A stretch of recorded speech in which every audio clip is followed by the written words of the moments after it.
সুপ্রিয় দাখিল সপ্তম শ্রেণীর শিক্ষার্থীরা, তোমরা অধীর আগ্রহে বসে আছো যে কখন তোমাদেরকে অর্ধবার্ষিক পরীক্ষার সাজেশনটা দিব। তো আজকে তোমাদের জন্য একদম ফাইনাল তোমাদের দাখিল সপ্তম শ্রেণীর অর্ধবার্ষিক পরীক্ষা 2026 সালের একদম ফাইনাল একটি সাজেশন নিয়ে এসেছি। আমি আশাবাদী ভাইয়া যারা আজকের এই ভিডিওটি মনোযোগ সহকারে দেখবে এবং এই সাজেশন অনুযায়ী যে পরীক্ষার প্রিপারেশন নেবে, আমি আশা করতে পারি সে পরীক্ষা ইনশাল্লাহ প্রশ্ন গিয়ে কমন পাবে ইনশাল্লাহ। তো আমি আর কথা বাড়াতে চাচ্ছি না, আমার একটা ছোট্ট রিকোয়েস্ট থাকবে, যারা আমার চ্যানেলে নতুন অবশ্যই ভাইয়া চ্যানেলটি সাবস্ক্রাইব করে পাশে থাকবে, এবং যারা আমার এই চ্যানেলে তোমরা নতুন হয়েছো, আমি তোমাদেরকে অবশ্যই বলবো তোমাদের প্রতিষ্ঠানের নামটা কমেন্টে লিখে দিবে। তো এখানে ফার্স্ট দেখো, তোমাদেরকে যে আমি সাজেশনটা দিব কুরআন মাজিদ ও তাজবিদ, এই যে বই তোমাদেরকে আজকে সাজেশনটা দিব, সরাসরি এই বই থেকে সাজেশনটা দিব। ঠিক আছে, এই বইয়ের কোনগুলো পড়তে হবে, এর বইয়ের কোনটা পড়লে তোমার জন্য বেশি ইম্পর্টেন্ট, কোনটা থেকে তুমি পরীক্ষায় কমন পাবে, এটা নিয়ে আলোচনা করব। তো এটা নিয়ে আলোচনা করার আগে আমি প্রথমেই আলোচনাটা করে নিব তোমাদের যে পরীক্ষাটা হবে, এই পরীক্ষাতে টোটাল কত নাম্বার কিতে থাকবে, এটা তো তোমাকে প্রথমে জানতে হবে, তাই না? তো এখানে দেখো, তোমাদের পরীক্ষার পূর্ণমান অর্থাৎ এই কুরআন মাজিদ ও তাজবিদ যে পরীক্ষাটা হবে, এখানে টোটাল তোমার মার্ক থাকবে কিন্তু ভাইয়া 100 নাম্বার। অর্থাৎ কুরআন মাজিদ ও তাজবিদের পরীক্ষাটা হবে 100 নাম্বারে, তার মধ্যে থাকবে বহু নির্বাচনী, ঠিক আছে, যেটাকে বলা হয় সঠিক উত্তর, মানে এমসিকিউর ফুল মিনিং হচ্ছে মাল্টিপল চয়েস কোয়েশ্চন। তো এই বহু নির্বাচনী থাকবে হচ্ছে তোমার 20 নাম্বার, অর্থাৎ টোটাল বহু নির্বাচনী থাকবে হচ্ছে তোমাদের পরীক্ষাতে এমসিকিউ আর কি 20টা থাকবে, 20টার জন্য তুমি 20টা নাম্বার পাবে। এবং দেখো লিখিত, তোমাকে পরীক্ষায় লিখতে হবে, মানে এটা খাতায় লিখতে হয়, লিখিত মান থাকবে টোটাল 65 নাম্বার, ঠিক আছে। তারপরে থাকবে আবার মৌখিকে থাকবে হচ্ছে 15 নাম্বার। তো দেখো 20 আর 15 হচ্ছে তোমার 35 আর 65 হচ্ছে কিন্তু 100 নাম্বার। তো টোটাল 100 নাম্বারের আমরা একটা সাজেশন প্রথমেই তোমাদেরকে দিয়ে দিব। তো প্রথমেই সবাইকে আমি বলবো যে তোমাদের যে বইটা আছে, এই বইটা সকলে একটু খোলো, এই বইটা বলবো সকলকে একটু খোলার জন্য। খোলার পরে তুমি সকলকে আমি বলবো একটু মনোযোগ সহকারে দেখো। এই বইটা খোলার পরে সর্বপ্রথম দেখো, এখানে আমি কিন্তু ভালো করে বুঝাইতেছি তোমাদের এই বই থেকে, ঠিক আছে। যাদের গাইড নাই তোমরাও পড়তে পারবা, কারণ আমি সরাসরি বই থেকে বলতেছি।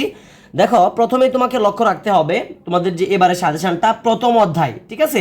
প্রথম অধ্যায়টা কিন্তু এবারের পরীক্ষাতে আছে, এই যে আমি একটা স্টার দিয়ে রাখলাম, প্রথম অধ্যায়টা এবারের পরীক্ষাতে সম্পূর্ণ, প্রথম অধ্যায়টা সম্পূর্ণ এবারের পরীক্ষাতে তোমার আছে।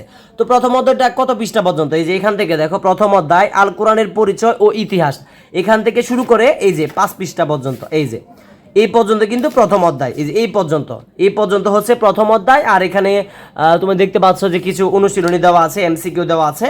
তো এই তোমাদের অর্ধবার্ষিক পরীক্ষার জন্য কিন্তু প্রথম অধ্যায়টা সম্পূর্ণটা পড়তে হবে, ঠিক আছে। তো তারপরে দেখো যে তোমার দ্বিতীয় অধ্যায় আছে, দ্বিতীয় অধ্যায় তাজবিদ সহ পঠন ও অর্থ সহ মুখস্থকরণ, ঠিক আছে। তো এখানে একটা জিনিস বোঝার বিষয় হচ্ছে, আমি তোমাদেরকে আমি একদম মানে খুব ভালো করে বোঝার চেষ্টা করবা তোমরা, আমি একদম খাতায় লিখে দিতেছি। তোমরা যে সূরাগুলো আছে তোমাদের জানো যে সূরা কিন্তু পরীক্ষাতে থাকে, ঠিক আছে। তোমাদের সূরা কিন্তু পরীক্ষাতে লিখতে হয়, ঠিক আছে, একদম জবর জের সহ কিন্তু সূরা লিখতে হয়। তো তুমি কিভাবে, আমরা জানি যে তোমার জবর জের সহ যে সূরাটা লিখতে হয়, এখানে কিন্তু তোমার 5 নাম্বার থাকে আর কি, ঠিক আছে। 5 আয়াত লিখতে হয়, কমপক্ষে 5 আয়াত লিখতে হবে। এখন তোমাদের এবারে যে পরীক্ষাটা হবে, এখানে দেখো এই সূরা আশ-শামস থেকে শুরু করে, এই যে সূরা আশ-শামস থেকে শুরু করে সূরা আত-তিন পর্যন্ত। তাহলে কি কি সূরাগুলো? সূরা আশ-শামস, সূরা আল-লাইল, সূরা আদ-দুহা, সূরা আল-ইনশিরাহ, সূরা আত-তিন, এই 5 নাম্বার সূরা পর্যন্ত এবারে বার্ষিক পরীক্ষার জন্য তোমাকে পড়তে হবে। তো এখন আমাকে অনেকে বলবা, তো 5টা সূরা তো পড়তে পারবো না, একটু কমিয়ে দিলে ভালো হয়। তো তোমাদের যারা কমিয়ে দিতে বলতেছো, তোমাদেরকে বলবো যে কোন কোন সূরাগুলো তোমরা পড়বা। মাত্র 3টা সূরা দিব, তোমাদের পরীক্ষাতে টোটাল 5টা সূরা দেওয়া আছে। তো আমি 3টা সূরা দিব, সারা বাংলাদেশের তুমি যেই কোনো প্রতিষ্ঠানেরই হও না কেন, তুমি অবশ্যই এই 3টা সূরা থেকে ইনশাল্লাহ কমন পাবা। তো 1 নম্বরে আমি লিখতেছি এই যে সূরা লিখতেছি। তো 1 নম্বরে দিচ্ছি হচ্ছে তোমার 1 নম্বরে শিখবা হচ্ছে সূরা দুহা শিখবা, ঠিক আছে। সূরা দোহা শিখবা। 2 নম্বরে শিখবা হচ্ছে তোমার সূরা শামস, এবং 3 নম্বরে শিখবা হচ্ছে সূরা আত-তিন। অর্থাৎ তোমরা যদি পরীক্ষাতে সূরা যে 5 নাম্বার থাকে 5 নাম্বারে কমন পেতে চাও, আমি কিন্তু একদম শেষ পর্যন্ত ভিডিওটা দেখতে হবে। শেষ পর্যন্ত না দেখলে কিন্তু বুঝতে পারবা না, ঠিক আছে? কারণ আমি এটা সাজেশন দিচ্ছি, এই অনুযায়ী পড়বা যারা তোমরা পরীক্ষায় ভালো রেজাল্ট করতে চাচ্ছ, ঠিক আছে? যারা তোমরা পরীক্ষাতে 100তে 100 নাম্বার আনসার করতে চাচ্ছ, তোমাদের জন্য আজকের এই ভিডিওটা। তো দেখো সূরা দুহা, সূরা শামস, সূরা 3, এই 3টা সূরা আমি বললাম একদম 100% গ্যারান্টি। এই 3টা সূরা যদি তুমি ভালো করে পড়তে পারো, ইনশাআল্লাহ 100% গ্যারান্টি দিয়ে দিলাম, এই 3টা সূরা থেকে একটা কিন্তু তোমরা পরীক্ষাতে অবশ্যই কমন তোমরা পাবে, ঠিক আছে? তো এখন থেকে এই 3টা সূরা ভালো করে শিখে ফেলো। আর 3টা সূরা কিভাবে শিখতে হবে, পরীক্ষাতে লেখার নিয়ম হচ্ছে তুমি 5 আয়াত লিখবা, কম হলেও 5 আয়াত লিখবা, ঠিক আছে? তো সূরাগুলো আমি একটু বের করে দেখাচ্ছি কোন পর্যন্ত তোমাকে লিখতে হবে। এই যে দ্বিতীয় অধ্যায়ের আমরা কি দেখলাম যে দ্বিতীয় অধ্যায়ের, তো মনে করো যে সূরা দুহা কিন্তু আমি বলছি, এই যে যেমন সূরা দুহা 1 নম্বরে দিছি আমি। তো সূরা দুহা যদি পরীক্ষাতে আসে কোন পর্যন্ত লিখবা, 1 2 3 4 5, এই দেখো 5। আমি আয়াতগুলো একটু বলে দিচ্ছি তোমাদের সুবিধার্থে। বিসমিল্লাহির রহমানির রহিম, ওয়াদ-দুহা ওয়াল-লাইলি ইযা সাজা মা ওয়াদ্দা'আকা রাব্বুকা ওয়া মা ক্বালা ওয়ালাল আখিরাতু খায়রুল লাকা মিনাল উলা ওয়া লাসাউফা ইউ'তিকা রাব্বুকা ফাতারদা। এই যে এই পর্যন্ত 5 আয়াত, অর্থাৎ যেটা এই 3টা থেকে অবশ্যই একটা তুমি পরীক্ষাতে কমন পাবে। তো এই 3টা থেকে যেটাই পরীক্ষায় আসুক না কেন, তুমি অবশ্যই 5টি আয়াত একদম জবরদস্ত সহ কিন্তু লিখবা। আশা করি এটাও বুঝতে পারতেছ। তো আমি প্রথমে এটা বুঝাই তোমাদেরকে, আমার সূচিপত্রটা যাতে তোমাদের কাছে একদম ক্লিয়ার হয়ে যায়। তো এখানে দেখো তোমাদের এবারের পরীক্ষায় প্রথম অধ্যায় সম্পূর্ণ আছে, ঠিক আছে? আমি একটু খাতায় লিখে দিই, এবারের পরীক্ষায় কিন্তু প্রথম অধ্যায় সম্পূর্ণ যেটা আছে একদম ক্লিয়ার, আমি লিখতেছি না, মনোযোগ সহকারে দেখো, আশা করি বুঝতো। এই প্রথম অধ্যায় যে আছে, প্রথম পাঠ এবং দ্বিতীয় পাঠ, প্রথম অধ্যায়ের প্রথম পাঠ দ্বিতীয় পাঠ সম্পূর্ণ পড়তে হবে, এটা সম্পূর্ণ পড়তেই হবে তুমি পরীক্ষাতে ভালো করলে। আচ্ছা, তারপরে দেখো দ্বিতীয় অধ্যায় যে আছে, দ্বিতীয় অধ্যায় থেকে আমি যেটা বলতেছি একদম মানে তোমাদের সিলেবাস থেকেও আমি কমিয়ে বলবো, এগুলো পড়লে ইনশাল্লাহ তোমরা শতভাগ কমন পাবা। দ্বিতীয় অধ্যায় থেকে যেটা পড়বা ভালো করে বোঝার চেষ্টা করো। দ্বিতীয় অধ্যায় থেকে যে তোমাদের দ্বিতীয় অধ্যায় থেকে সূরা সাম থেকে সূরা 3 পর্যন্ত দেওয়া আছে না, আমি এই দ্বিতীয় অধ্যায়টা যে আছে এই দ্বিতীয় অধ্যায় থেকে মাত্র 3টা দিতেছি। 1 নম্বরে হচ্ছে দেখো সূরা শামস, 2 নাম্বার দিচ্ছি সূরা দুহা এবং 3 নাম্বারে দিচ্ছি সূরা 3। এই যে দেখো 1 3 5 1 3 5, 1 নাম্বারটা 3 নাম্বারটা এবং 5 নাম্বারটা যদি তুমি শিখতে পারো, আমি একদম সারা বাংলাদেশ চ্যালেঞ্জ দিলাম, সারা বাংলাদেশ আমি চ্যালেঞ্জ করলাম, এই 3টা থেকে তোমার পরীক্ষাতে একটা কমন থাকবেই। খাতা কলমে লিখে রাখো। তার মানে কি হচ্ছে, এই 3টা থেকে তোমাকে অবশ্যই 3টাই ভালো করে শিখতে হবে। তুমি এখন যেই ভালো প্রতিষ্ঠানে পড়ো কেন, তুমি কিন্তু এই 3টা থেকে একটা কমন পাবে। আচ্ছা, তো আমি প্রথম অধ্যায় নিয়ে আলোচনা করছি এবং দ্বিতীয় অধ্যায় নিয়েও আলোচনা করছি। আর আমি কিন্তু ভিডিও শুরুতে ফার্স্ট আমি তোমাদের পরীক্ষাতে কি থাকবে সেটা নিয়েও আলোচনা করছিলাম। তো আমি অলরেডি এই বিষয়টা নিয়ে আলোচনা করছি। এখানে যে তৃতীয় অধ্যায়টা যা আছে, প্রথম অধ্যায় তো সম্পূর্ণ পড়বাই, এবং তৃতীয় অধ্যায়ের ভালো করে দেখো এই যে তৃতীয় অধ্যায়টা আছে, এই তৃতীয় অধ্যায়ের যে প্রথম পাঠ, ঠিক আছে? তৃতীয় অধ্যায়ের প্রথম পরিচ্ছেদটা যেটা আছে সম্পূর্ণ পড়তে হবে। এই যে প্রথম পরিচ্ছেদ, এই তৃতীয় অধ্যায়ের সম্পূর্ণ এই প্রথম পরিচ্ছেদটা পড়তে হবে, ঠিক আছে? এবং তৃতীয় অধ্যায়ের ভালো করে দেখো, এই যে তৃতীয় অধ্যায় লেখা আছে, এই তৃতীয় অধ্যায়ের যে প্রথম পরিচ্ছেদ আছে, এই প্রথম পরিচ্ছেদটা সম্পূর্ণ পড়তে হবে। এবং এই তৃতীয় অধ্যায়ের, ঠিক আছে, প্রথম পরিচ্ছেদ তো পড়বাই, তারপরে এই তৃতীয় অধ্যায়ের তৃতীয় পরিচ্ছেদ, ঠিক আছে, প্রথম পরিচ্ছেদ এবং তৃতীয় অধ্যায়ের তৃতীয় পরিচ্ছেদের এই যে তৃতীয় পরিচ্ছেদের কোনটা পড়তে হবে, যে খ আকলাকে যেটা, এটা পড়তে হবে, যেটা এই যে আমি যেগুলো দাগাইছি। তো তৃতীয় অধ্যায়ের প্রথম পরিচ্ছেদটা সম্পূর্ণ পড়তে হবে এবং কিন্তু তোমাকে যে তৃতীয় অধ্যায়ের তোমার পড়তে হবে তৃতীয় পরিচ্ছেদ, ঠিক আছে? তো তৃতীয় পরিচ্ছেদ আকলাকে হাসানা বা সচ্চরিত্র, এই সম্পূর্ণটা পড়বা। তার মানে কি বুঝতে পারতেছ, এই তৃতীয় অধ্যায়ের সম্পূর্ণ এই পর্যন্ত পড়তে হবে আর কি, যে এখান থেকে 1 2 3 4 5, ঠিক আছে? তার মানে কি বুঝলাম, যে তৃতীয় অধ্যায়ের প্রথম পরিচ্ছেদ, তো প্রথম পরিচ্ছেদ দেখতে পারতেছ যে তৃতীয় অধ্যায়ের প্রথম পরিচ্ছেদ হচ্ছে 1 2 3, এই তৃতীয় অধ্যায়ের 1 2 3 এই 3টা পরিচ্ছেদ ভালো করে পড়বা। এবং তৃতীয় অধ্যায়ের তৃতীয় পরিচ্ছেদ 1 2 3 4 5 এটা ভালো করে পড়বা। আচ্ছা, আমি আরো বুঝাইতেছি যাতে তোমাদের বুঝতে অসুবিধা হবে, আমি আবার শেষে বুঝাবো, সমস্যা নাই। তো তারপরে দেখো সরাসরি চলে যাচ্ছি হচ্ছে চতুর্থ অধ্যায়ে, ঠিক আছে? চতুর্থ অধ্যায় এটা কিন্তু তোমাদের পরীক্ষাতে আছে, এবার অর্ধবার্ষিক পরীক্ষাতে চতুর্থ অধ্যায় আছে। দেখো চতুর্থ অধ্যায়ের প্রথম দ্বিতীয় তৃতীয় পাঠ আছে তোমাদের পরীক্ষাতে। এবার এই যে চতুর্থ অধ্যায়ের প্রথম পাঠ, দ্বিতীয় পাঠ এবং তৃতীয় পাঠ, ঠিক আছে? তোমরা যদি এই চতুর্থ অধ্যায়ে যদি প্রথম দ্বিতীয় তৃতীয় পাঠ পড়ো তাহলে ইনশাল্লাহ যথেষ্ট, আর কিছু লাগবে না। তো এই যে এই চতুর্থ অধ্যায়টা যেহেতু আজ আমি একটা স্টার্ট দিলাম, এই যে আশা করি এ পর্যন্ত বুঝতে পারতেছ। চতুর্থ অধ্যায় থেকে তোমাদের পড়তে হবে প্রথম পাঠ, দ্বিতীয় পাঠ, তৃতীয় পাঠ। তো এখন আমি এখন প্রথম থেকে আবারও আরেকবার তোমাদের সাথে রিভাইজ দিচ্ছি, তোমরা যারা এখন পর্যন্ত বইয়ে দাগাও নাই আর কিভাবে পড়তে হবে সেটা নিয়েও আমি আলোচনা করব।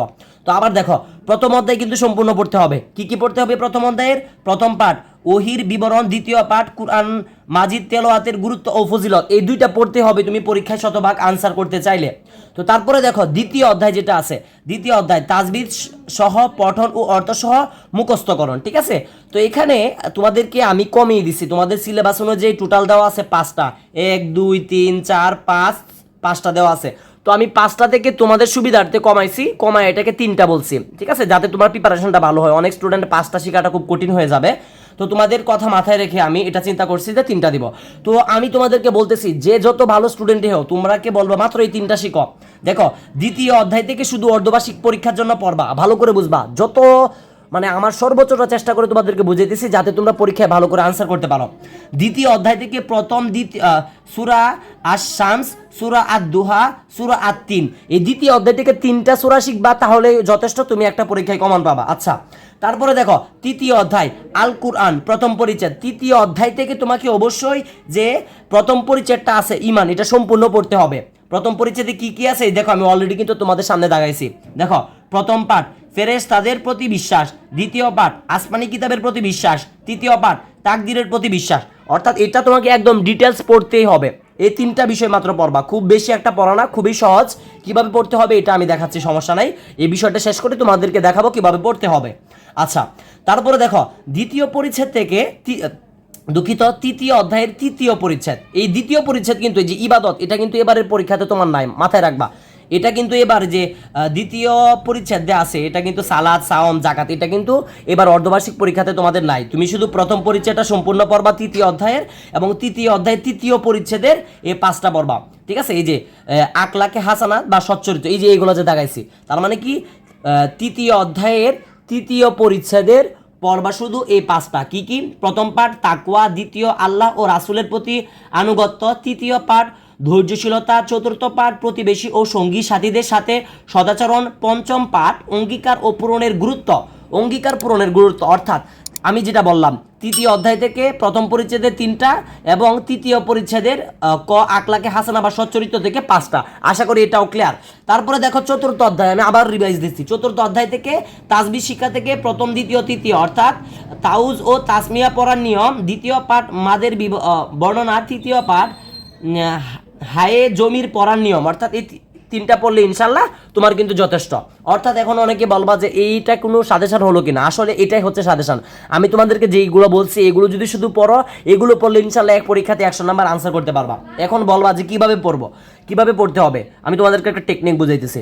যেমন দেখো যে প্রথম অধ্যায় আছে আল কোরআনের পরিচয় ও ইতিহাস, তো প্রথম অধ্যায়টা আমাকে পড়তে হবে, যেহেতু এবার অর্ধবার্ষিক পরীক্ষার জন্য। তো এই যে এই প্রথম অধ্যায়টা কিন্তু আমাকে পড়তে হবে। তো কিভাবে পড়তে হবে আমি তোমাদের শুধু একটা নমুনা দেখাচ্ছি, তোমরা এভাবে আজকে থেকে পড়া শুরু করে দিবে। যেমন দেখো জ্ঞান অর্জনের মাধ্যম 3টি, অত্যন্ত গুরুত্বপূর্ণ একটা লাইন কিন্তু আমরা ফার্স্টে দেখতে পাচ্ছি। তোমাদের পরীক্ষাতে থাকার মধ্যে একটা এমসিকিউ থাকতে পারে এখান থেকে, ঠিক আছে। তোমাদের পরীক্ষাতে এমসিকিউ থাকতে পারে যে জ্ঞান অর্জনের মাধ্যম কয়টি, তোমাকে মাথা কি লিখতে হবে, উত্তর হবে কিন্তু 3টি, ঠিক আছে। কি কি? পঞ্চ ইন্দ্রিয়, ঠিক আছে। তারপরে লেখা আছে আকল এবং ওহি, এই 3টা হচ্ছে জ্ঞান অর্জনের মাধ্যম। তো দেখি এটা কি এমসিকিউ দেওয়া আছে কিনা। তো এইখানে দেয়নি তারা, তো কিভাবে, এই যে দেখো আসছে, দেই না, এই দেখো আসছে এখানে, এই দেখো জ্ঞান অর্জনের মাধ্যম কয়টি, এই দেখো 3টি। আমরা একটু আগে কিন্তু এখানে পড়লাম যে জ্ঞান অর্জনের মাধ্যম কয়টি, 3টি। এভাবে তুমি প্রত্যেকটা বিষয় দাগিয়ে দাগিয়ে পড়তে হবে। তারপরে দেখো কেবল বাহ্যিক ও চাক্ষুষ বিষয়ের জ্ঞান অর্জন করা যায়, কিন্তু ইন্দ্রিয় ও আকল যেখানে অকার্যকর সেখানে জ্ঞান একমাত্র ওহী দ্বারাই লাভ করা সম্ভব। যেমন আখেরাত, জান্নাত, জাহান্নাম ইত্যাদি জ্ঞান। তদ্রূপ মানুষকে পথ প্রদর্শনের জন্য শুধু বুদ্ধি ও ইন্দ্রিয় যথেষ্ট নয়, বরং ওহির জ্ঞান প্রয়োজন। এভাবে দিনের আকীদা ও সম্পর্কীয় জ্ঞান লাভ করাও ওহির কাজ, বুদ্ধির কাজ নয়। তাই তো আল্লাহ তাআলা যুগে যুগে অসংখ্য নবী রাসূল পাঠিয়েছেন ওহি জ্ঞান দিয়ে। তার ধারাবাহিকতায় সর্বশেষ মহানবী হযরত মুহাম্মদ সাল্লাল্লাহু আলাইহি ওয়াসাল্লামকে সর্বশেষ ওহী তথা আল কুরআন দিয়ে প্রেরণ করেছেন। ঠিক আছে, তো ওহী আরবি শব্দ, ঠিক আছে, ওহী হচ্ছে আরবি শব্দ, এর অর্থ হচ্ছে গোপনে জানিয়ে দেওয়া। তো দেখো কিভাবে পড়তে হবে, যেমন তোমাদের পরীক্ষাতে থাকতে পারে যে ওহী কোন শব্দ, উত্তরটা কি হবে যে আরবি শব্দ, ওহী হচ্ছে তোমার আরবি শব্দ। ঠিক আছে, তো এটার বাংলা কি উত্তর হবে গোপনে কোনো কিছু জানিয়ে দেওয়া। তো এভাবে যদি তুমি পড়ো, তোমার পরীক্ষাতে যাই আসুক তুমি কিন্তু সহজে এইভাবে আনসার করতে পারবে। এই যে প্রথম অধ্যায় থেকে, ঠিক আছে, যে নবীর উপর অবতীর্ণ আল্লাহর কালামকে কি বলে। ঠিক আছে, এখানে কিন্তু মানে ইলহাম দেওয়া আছে, ওহী দেওয়া আছে, মুজিজা দেওয়া আছে, কারামত দেওয়া আছে। ঠিক আছে, এভাবে কিন্তু তোমরা যে আমি যেভাবে একটু আগে পড়ছি, যেমন জ্ঞান অর্জনের মাধ্যম কয়টি, 3টি, এভাবে তোমরা বাকিগুলো নিজেরা বের করে নেবা, আমি আর বলতেছি না। ঠিক আছে, এভাবে যোগগুলো আছে। মহানবী সাল্লাল্লাহু আলাইহি সাল্লামের যুগে কোরআন সংরক্ষণের জন্য কয়টি পদ্ধতি নেওয়া হয়েছিল, যেটা এখানে এই যে এখানে আছে, এতটুকুর ভিতরে কিন্তু এগুলো আছে পড়বা। ওহী নাজিলের পদ্ধতি কয়টি, 1টা 2টা 3টা 4টা এখানে দেওয়া আছে। এখানে দেখবা যে ওহী নাজিলের আসলে পদ্ধতি কয়টা ছিল। ঠিক আছে, তো ওহী নাজিলের পদ্ধতি কয়টা ছিল এইভাবে তোমরা এখান থেকে দেখে নেবা। ঠিক আছে, তো আমি আশা করি যে তোমরা বুঝতে পারতেছো কিভাবে তোমরা অধ্যায়গুলো শেষ করবা। তো প্রথম অধ্যায় যেভাবে বলছি, বাকি অধ্যায়গুলো কিন্তু সেম টু সেম এভাবে পড়বা। ঠিক আছে, তো এখন আমি দেখি যে দ্বিতীয় অধ্যায়ে যে কোরআন মানে তোমাদেরকে লিখতে হবে। ঠিক আছে, তোমাদের কিন্তু সূরা লিখতে হয়। তো সূরাগুলো কিভাবে মুখস্থ করবা আমি তোমাদেরকে শিখাই। যেমন আমি বললাম সূরা দুহা, ঠিক আছে, সূরা শামস, তারপরে সূরা তিন। তো মনে করো যে কথার কথা সূরা 3টা তোমাদের পরীক্ষায় লিখতে হবে বা আসলো। তো সূরা 3টা কিভাবে শিখবা আমি এইভাবে বলে দিতেছি, তোমরা একটু মাথায় রাখো। অর্থ শিখতে হবে না, তোমাদের পরীক্ষাতে অর্থ থাকবে না। ঠিক আছে, তোমাদের পরীক্ষাতে কিন্তু অর্থ থাকবে না। তো আমি দেখো, আমি তোমাদেরকে যে কথাটা বলতেছি মনোযোগ সহকারে বোঝার চেষ্টা করবে।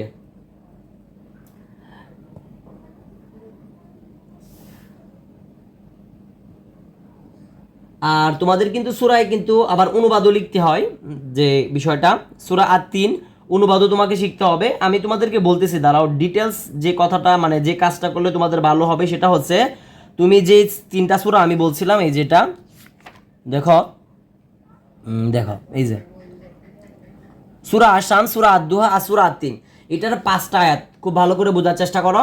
এটা যে 5টা আয়াত মানে এই 3টা সূরা 5টা আয়াত খুব ভালো করে জবর যে সহকারে একদম মুখস্থ করবা এবং অনুবাদটাও শিখে নিবা। ঠিক আছে, কারণ সূরা আয়াতের অনুবাদ লিখন থাকে কিন্তু, ঠিক আছে, পরীক্ষায় তোমাদের সূরা আয়াতের অনুবাদ লিখন থাকে।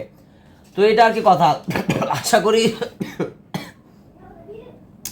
তোমরা বুঝতে পারতেছো কিভাবে কি করতে হবে। এটাই হচ্ছে তোমাদের পরীক্ষার আসলে কিন্তু সাজেশন। ঠিক আছে, আর পরীক্ষার আগে আমরা মানে নমুনা প্রশ্ন দিব পরীক্ষার আগে, যে কিভাবে কোন প্রশ্নে কি থাকতে পারে, এই নমুনা প্রশ্ন নিয়েও কিন্তু আমরা মানে আলোচনা করব। তো তোমাদের জন্যই কিন্তু আজকের এই ভিডিওটা, আমি এর থেকে আর সাজেশন হয় না, এটা সাজেশন। তোমাদের সিলেবাস খুবই কম, ঠিক আছে, খুবই কম পড়া, এটা আর এর থেকে সংক্ষিপ্ত সাজেশন হয় না। তোমরা যদি 100 থেকে 100% কমন পেতে চাও, আমি যেগুলো বলছি এগুলো তার আমি এখানে পড়িয়ে দিতে পারবো না তোমাদেরকে। ঠিক আছে, তো আমি তোমাদের জন্য ক্লাস নিয়ে আসবো। তোমরা যদি আমাকে কমেন্টে জানাও যে তোমাদের ক্লাস প্রয়োজন, সেক্ষেত্রে আমি তো তোমাদের জন্য কোরআন মাজিদ সব বাকি সবগুলো ক্লাস আনবো। কিন্তু যেহেতু এটা একটা সাজেশন দিয়েছি, তো আমি আজকে এখানে যেই বিষয়গুলো দাগাইছি শুধু এগুলো ঠাসা পড়বা, আর কিচ্ছু দেখার দরকার নাই, কিচ্ছু বোঝারও দরকার নাই, ঠাসা শুধু তুমি পড়ো, পরীক্ষা ইনশাআল্লাহ তুমি অনেক ভালো করবা। তো আমি আজকের মতো বিদায় নিচ্ছি, সকলের সুস্বাস্থ্য কামনা করে। ঠিক আছে, তো যারা আমাদের চ্যানেলে নতুন ছিল অবশ্যই আমাদের এই তোমাদের এই প্রিয় চ্যানেলটি সাবস্ক্রাইব করে পাশে থাকবে, এবং যারা ফেসবুকে দেখতেছিলে ভিডিওটি অবশ্যই ভিডিওটি একটি শেয়ার করে দেবে। তো সে পর্যন্ত সকলে ভালো থাকবে, সুস্থ থাকবে। আসসালামু আলাইকুম ওয়া রাহমাতুল্লাহি ওয়া বারাকাতুহু।